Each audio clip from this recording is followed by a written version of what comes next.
하나님께서 새날을 우리에게 선물로 주심을 감사합니다.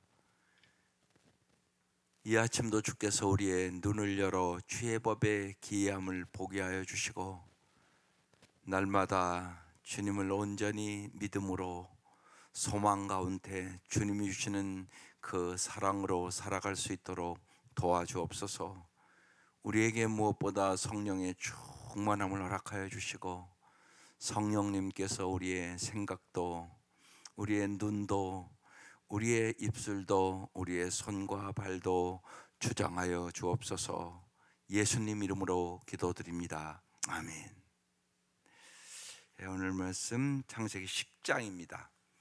창세기 10장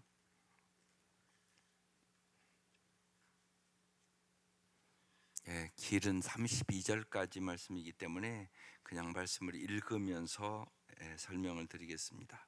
창세기 10장 1절에서 32절. 1절입니다. 시작. 노아의 아들 셈과 함과 야벳의 족보는 이러하니라. 홍수에 그들이 아들들을 낳았으니. 오늘 말씀은 이제 노아의 자손이 하나님의 말씀대로 많아졌다, 그 얘기인데, 노아의 세 아들 셈과 함과 야벳의 후손들이 이제 각각 흩어져서 여러 나라와 민족을 이루거든요. 이 흩어짐의 역사 속에서 하나님이 구원의 길을 이어가고 있음을 이제 설명해 주시는 말씀이 본문이에요. 이 말씀을 묵상하는데 문득 생각나는 게 있었어요. 하나님은 진짜 모든 것을 다 알고 계세요.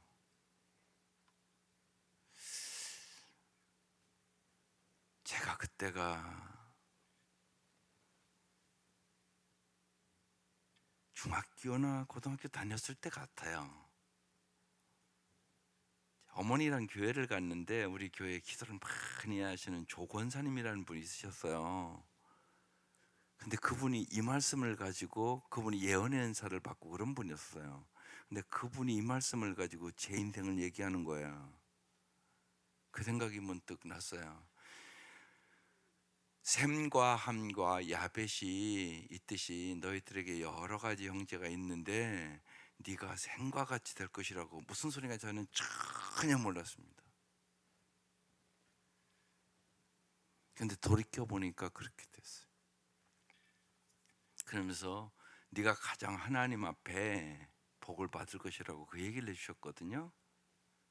오늘 새벽 이 말씀 묵상하면서 옛날 그 생각이 문득 났어요. 여러분 꼭 잊지 마세요. 여러분의 자녀들의 삶 하나님의 손에 있어요.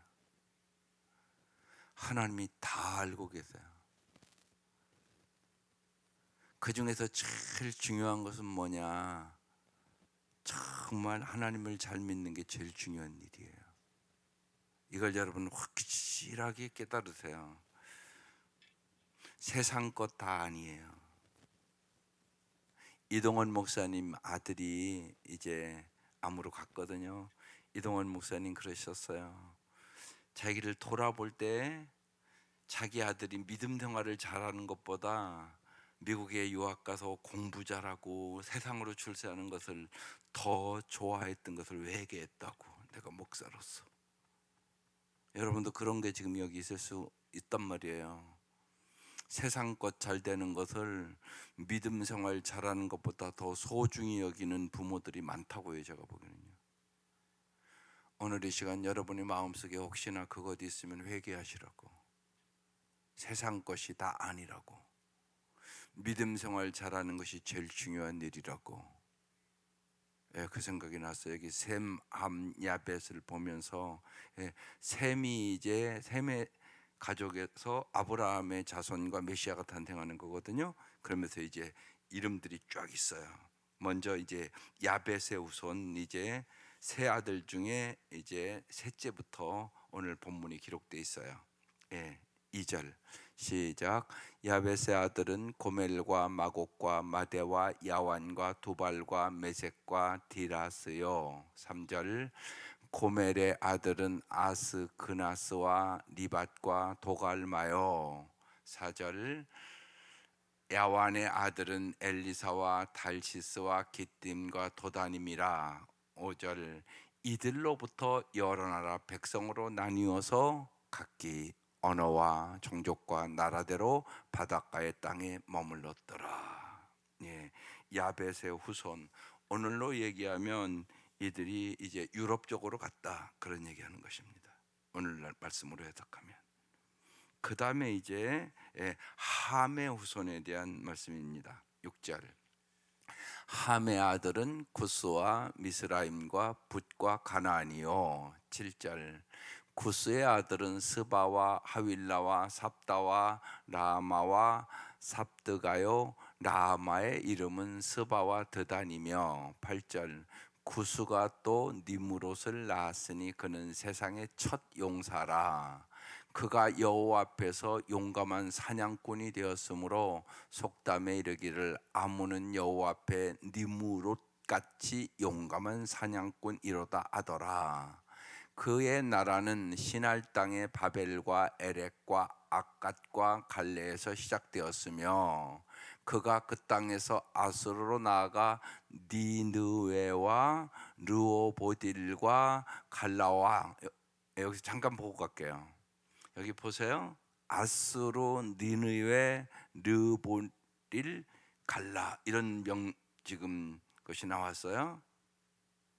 여기 아수르, 니느웨 이런 성 이름이 지금 나와 있단 말이에요. 여기 좀 의미가 있어서 나오는 것입니다. 이 세 아들 중에 저주를 받은 아들이 누구예요? 함이란 말이야. 함. 노아가 이제 포도주를 먹고 취해서 누워 있을 때 함이 그것을 형제들에게 다 쉬운 얘기로 아버지가 저런 허물을 보인다고 얘기를 해서 노아가 함을 저주했단 말이에요.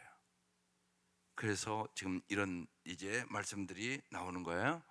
아수르, 느니웨, 12절 및 느느웨와 갈라 사이에 레센을 건설하였으니 이는 큰 성읍이라. 13절 미스라임은 누딤과 아나빔과 르아빔과 납두힘과 바드루심과 가슬루힘과 갑도림을 낳았더라.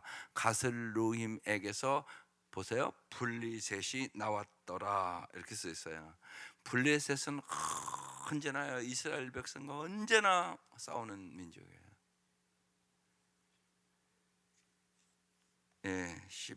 15절 가나안은 장차 시돈과 헷을 낳고. 16절 또 여부스 족속과 아모리 족속과 기르가스 족속과 히위 족속과 알가 족속과 신 족속과 아르왓 족속과 스말 족속과 하맛 족속을 낳았더니 이후로 가나안 자손의 족속이 흩어져 나아갔더라. 19절 가나안의 경계는 시돈에서부터 그랏을 지나 가사까지와 소돔과 고모라와 아드바와 스보임을 지나 나사까지 있었더라. 20절 이들은 함의 자손이라 각기 족속과 언어와 지방과 나라대로였더라.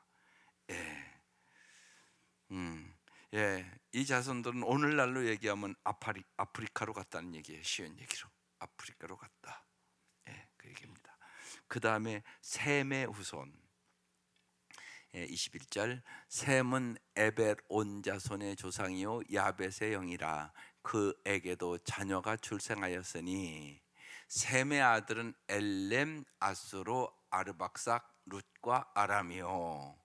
아람의 아들은 우스와 홀과 게달과 마스며 아르박삿은 셀라를 낳고 셀라는 에벨을 낳았으며 에벨은 두 아들을 낳고 하나 이름을 벨렉이라 하였으니 그때 세상이 나뉘었으며 벨렉의 아우의 이름은 욕단이며 욕단은 알모닷과 셀렙과 하살마와 예라와 하도람과 우살과 디글라와 오발과 아비마엘과 스바와 오빌과 하윌라와 요밥을 낳았으니 이들은 다 욕단의 아들이며 그들이 거주하는 곳은 메사에서부터 스발로 가는 길의 동쪽 산이었더라. 이들은 셈의 자손이니 그 족속과 언어와 지방과 나라대로였더라. 이들은 그 백성들의 족보에 따르면 노아 자손의 족속들이요 홍수 후에 이들에게서 그 땅의 백성들이 나뉘었더라. 예, 오늘 이렇게 말씀이 끝나요. 여기에 오늘 아까 25절에 에벨, 예, 거기에서 이제 아브라함 자손이 나오고, 예, 메시아 예수님이 나오시는 거예요. 오늘 말씀을 이렇게 잘 보면 하나님이 언제나 여러분 주권자이심을 잘 믿으셔야 돼요. 그 여러분 신앙이 무지하게 중요해요. 하나님이 주권자이다. 단순한 것 같지만 여러분 예수님을 인격적으로 만나고 예수님과 함께 산다는 얘기는 뭐냐? 예수님이 언제나 여러분의 삶의 주인이 되어야 된다는 얘기예요. 예수님이 나의 삶의 주인이 아닌 사람은 예수님을 인격적으로 만날 수가 없어요. 여러분 잘 생각해 보세요. 여러분의 삶에 예수님이 언제나 내 삶의 주인이야. 그러니까 예수님께 여러분이 말하는 것도 물어보고 생각하는 것도 물어보고 여러분의 삶에 날마다 여러 가지 있는데 주님 앞에 물어보면 반드시 주님과 인격적인 관계가 된다고요. 근데 그걸 신앙생활을 오래 해도 안 물어보는 사람들이 많아요. 그러면 예수님을 인격적으로 만난다는 것이 뭔가를 몰라요. 여러분 그런 얘기는 들어봤잖아요, 수없이. 예수님을 인격적으로 만나야 된다고요. 그 얘기는 뭐냐? 여러분의 삶에 예수님을 진짜 주인으로 인정하고 살아야 된다는 얘기라고요. 그러니까 예수님이라면 이 일을 어떡할까? 별일이 다 벌어지잖아요, 예수님 앞에 여러분의 인생이. 그럼 물어봐야 될 거 아니에요. 여러 번 얘기하지만 예수를 영접한다는 얘기는 두 가지로 영접하는 거예요. 예수님을 구세주로 영접하는 거예요. 예수님만이 나의 먹빛보다 더 검은 죄를 흰눈처럼 깨끗하게 씻어주시는 구세주, 나를 죄악에서 구원해 주실 구세주로 영접하는 거예요. 믿습니까? 이건 다 믿겠죠. 또 하나, 예수님을 정말 주인으로 영접하는 거라고요. 이게 여러분의 삶에서 이루어지지 않으면 교회는 다니는데 안 변해요. 왜? 예수가 주인이 아니니까. 신앙이 그러니까 이제 성숙할수록 언제나 예를 들면 항상 예수님을 주인으로 인정하게 되는 거예요. 신앙이 연약한 사람에게 왔다 갔다 하는 거예요. 내가 주인이 됐다가 예수가 주인이 됐다. 내가 주인이 됐다가 예수가 주인이 됐다가. 특별히 여러분 어려울 때 예수가 주인이 되셔야죠. 그래야 되지 않겠어요? 내가 내 감정을 절제하지 못할 때가 있어요. 그죠? 막 화가 나고 힘들고. 그런데 예수가 주인이 돼야 내 삶이 주님이 주시는 평강을 경험하고 주님이 주시는 은혜를 경험하고 그러는 거예요. 그러니까 언제나 사도 바울은 인사할 때마다 서신서에 보면 뭐라고 그래요? 주의 은혜와 평강이 함께할지어다. 꼭 그 인사를 해요. 이게 복이기 때문에 그런 거예요. 인생에는 별일이 다 있잖아요. 주님이 나의 주인이 될 때만 여러분 은혜 안에서 살아가는 거예요. 그러니까 정말 여러분 찬송하는 대로 은혜 없이는 살 수가 없네. 나의 나 된 것은 하나님의 은혜다. 이 고백이 여러분의 고백이 돼야 되는 거예요. 이게 언제로냐? 주님이 나의 삶의 주인일 때. 그러니까 언제나 그걸 잊지 마셔야 돼요. 아이들에게 잘 가르치세요.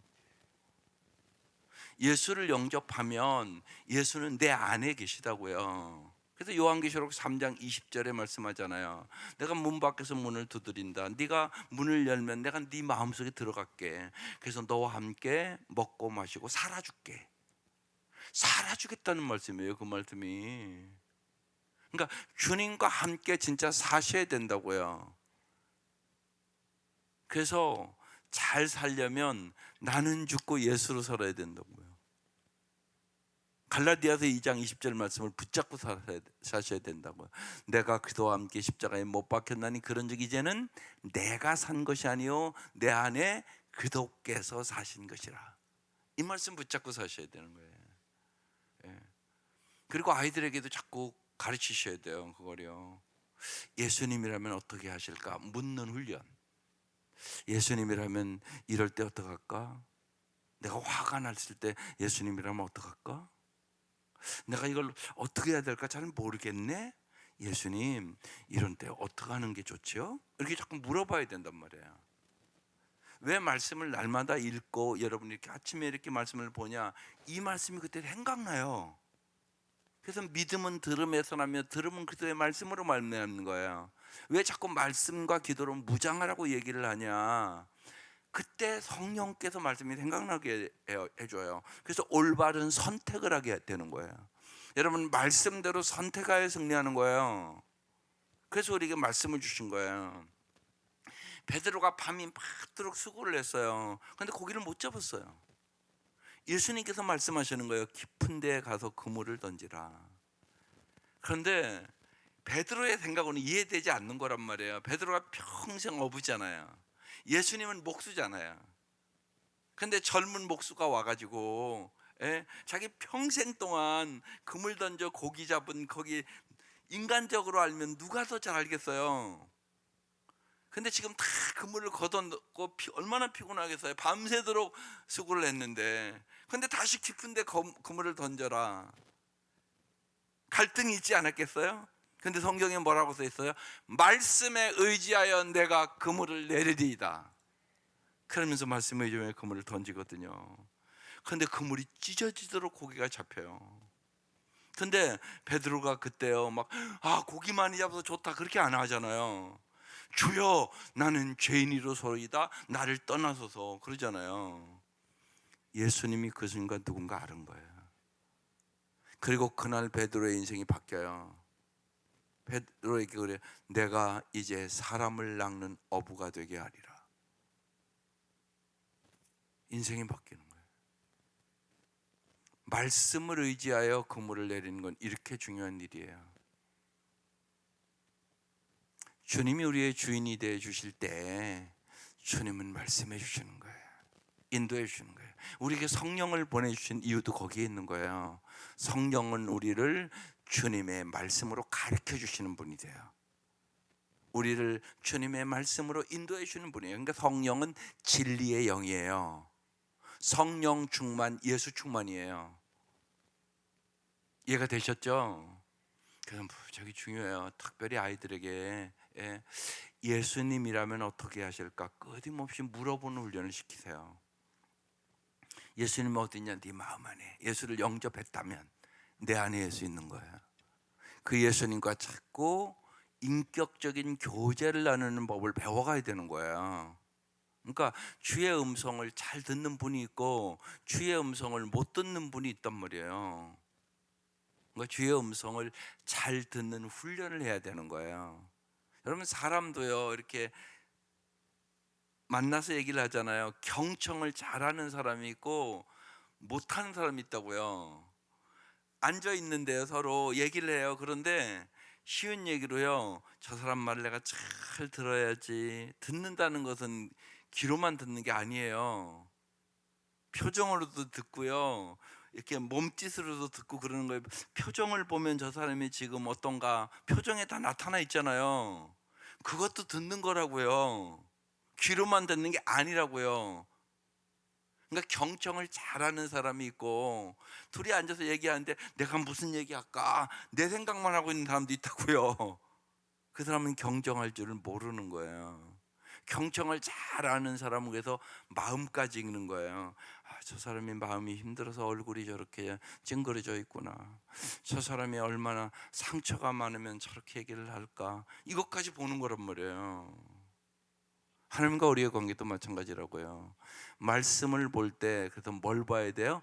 하나님의 마음을 봐야 되는 거예요. 그래서 여러분이 그걸 잘 모르니까 여기 매일 성경에 이렇게 해설을 해놓은 거예요. 그래서 매일 성경을 보면 그래도 잘 이렇게 알 수가 있단 말이에요. 오늘 말씀은 하나님은 세상에서, 여기 오늘 니므롯이라는 사람이 있어요. 이 지금 함의 후손들, 세상적으로 성공한 사람보다 믿음을 이어가는 신실한 사람, 믿음의 사람을 하나님은 찾고 계시다는 얘기를 지금 해주고 싶은 거예요. 오늘 이 말씀을 통하여. 그러니까 여러분은 이제 생각해야 돼요. 우리가 이제 세겹줄 열을 했잖아요. 세상에 출세와 명예를 남기기를 원하세요? 정말 믿음의 유산을 남기기를 원하세요? 이야기했다고요. 믿음의 유산을 꼭 남기는 부모가 되라고. 예. 그런데 이제 이게 지금 어려운 일이잖아요. 내가 이런 걸 좀 젊었을 때 잘 알았으면 좋았는데, 젊었을 때 깨닫지를 못해서 돈 많이 벌으면 출세하면 뭐 세상적으로 뭐 집 크게 짓고 좋은 차 타고 세상적으로 잘 사면 그것이 잘 사는 거라고 생각을 했잖아요. 지나 보니까. 근데 그게 아니라는 거 이제 깨달았단 말이에요. 믿음의 유산이 제일 중요하다는 걸 깨달았단 말이에요. 그럼 여러분이 그것을요 젊은 사람들에게 자꾸 얘기해 주셔야 돼요. 그리고 이제 여러분 자녀들을 위해서는 이제 머리가 다 컸으니까 여러분 말도 잘 안 듣잖아요, 실제로. 그러니까 기도하는 거예요. 기도하면 하나님 역사해 주신다고 말씀하셨으니까 그것도 말씀을 붙잡는 거야. 눈물로 씨를 뿌리면 기쁨으로 거둔다고 말씀하셨으니까, 하나님 우리에게 언제나 은혜와 긍휼을 베풀어 준다고 말씀하셨으니까, 오늘 말씀이요 홍수로 다 쓸어버렸잖아요. 다 죽었잖아요, 쉬운 얘기로. 그리고 이제 노아의 세 아들을 통하여 오늘 다시금 하나님이 은혜를 베풀어서 이 자손을 지금 이렇게 번성시켜 나간다, 오늘 이 말씀이잖아요. 그러니까 하나님 뭐래요? 다시 시작하라고 얘기하는 거야. 오늘부터 다시 시작하면 된다고요. 오늘부터 다시 기도하면 된다고요. 하나님은 언제나 그러세요. 하나님은 다시 시작해라. 과거 후회하지 말고, 과거 아픔 붙잡고 막 그렇게 아파하지 말고 다시 시작하면 돼. 하나님께서 언제나 어떤 하나님 은혜의 하나님. 그러니까 쉬운 얘기로 탕자가 돌아오잖아요. 아버지 그거 알았어요, 미리. 그 시대에 미리 아버지의 재산을 달라고 하는 건 이건 불효자식이거든요. 아버지 빨리 죽었으면 좋겠다 이 소리예요, 그게. 그러니까 아주 못된 놈이에요. 불효자식이란 말이에요. 그거 알았다고요. 근데 놀아준다고요. 가서 허랑방 당하고 다 때려 먹고, 그리고 돼지의 지엄 열매도 먹기 힘들 정도로 굶어 죽게 생겼단 말이에요. 그러니까 아버지께 돌아오잖아요. 그런데 아버지는 그 아들을 알았다고요. 날마다 문에서 기다리는 거예요. 성경에 이렇게 써 있잖아요. 상거가 먼데 그냥 지금 거짓골로 오는 거예요. 그럼 몰라봐야지 정상이잖아요. 근데 아버지는 저 아들이 멀리 상거가 먼데 알아요. 누가 달려가요? 아버지가 달려가요. 아버지가 달려가서 그 아들을 껴안아요. 그리고 그 아들을 집으로 데려가서 잔치를 벌려요. 그리고 모든 것을 회복시켜 주세요. 이게 예수님이에요. 예수님은 이 땅에 오셔서 우리의 모든 것을 뭐하러 오셨다고요? 회복시켜 주려고 오셨어요. 이 은혜를 믿으세요. 이 사랑을 믿으세요. 예. 믿어야 시작되는 거예요. 안 믿으면 시작되지 않아요. 예. 정말 그래서 주에서보다 귀한 분은 없어요. 세상 부귀와 바꿀 수 없어요. 그래서 하나님 정말로 아이들이 다 큰 이제 부모들은 하나님 꼭 제 소원이 정말 저들이 예수를 알고 믿음의 유산이 이어지게 하여 주옵소서. 제가 날마다 기도합니다. 주님 긍휼과 은혜를 베풀어 주시옵소서. 하나님 함의 자손 셈의 후손처럼 하나님 은혜를 베풀어 주시옵소서. 그래서 오늘 기도 제목이 이렇게 써 있어요. 오늘 제 삶의 작은 순종이 누군가에게 믿음의 길을 이어주는 통로가 되게 하여 주소서. 누군가가 아니라 주님, 내 먼저 자녀들에게, 내 사랑하는 손자 손녀들에게, 그리고 이제 나의 남은 인생 나를 만나는 모든 사람들에게 예수를 전하고 믿음의 통로가 되게 하여 주시옵소서. 그렇게 꼭 기도하시면서 새 마음으로 새롭게 또 하루를 시작할 수 있기를 주의 이름으로 축원합니다. 기도드리겠습니다. 하나님, 저희들이 날마다 주님의 그 은혜와 사랑을 알아가게 하시고 주님을 굳게 믿게 하여 주시고 주님을 사랑할 수 있도록 도와주시고 주님이 주시는 그 은혜와 사랑을 전하며 살아갈 수 있도록 도와주옵소서. 하나님, 진실로 무엇보다도 이 아침 간절히 기도합니다. 우리의 믿음을 이어주는 진실로 축복의 통로로 살게 하여 주옵소서. 이 새벽 미명 간절히 간구하는 기도에 응답하여 주셔서 우리의 자녀들에게, 우리의 손자 손녀들에게 하나님 믿음의 유산을 이어줄 수 있도록 역사하여 주시옵소서. 이름을 부르며 기도하는 그 기도에 응답하여 주시고, 눈물로 씨를 뿌릴 때 기쁨으로 거두게 하여 주시옵소서. 귀한 예물들을 드립니다. 주님 받아주시고 간절하게 애타게 간구한 기도에 응답하여 주소서. 진실로 주님의 그 크신 보호하심과 은혜와 평강으로 함께하여 주시옵소서. 예수님의 이름으로 기도드립니다. 아멘.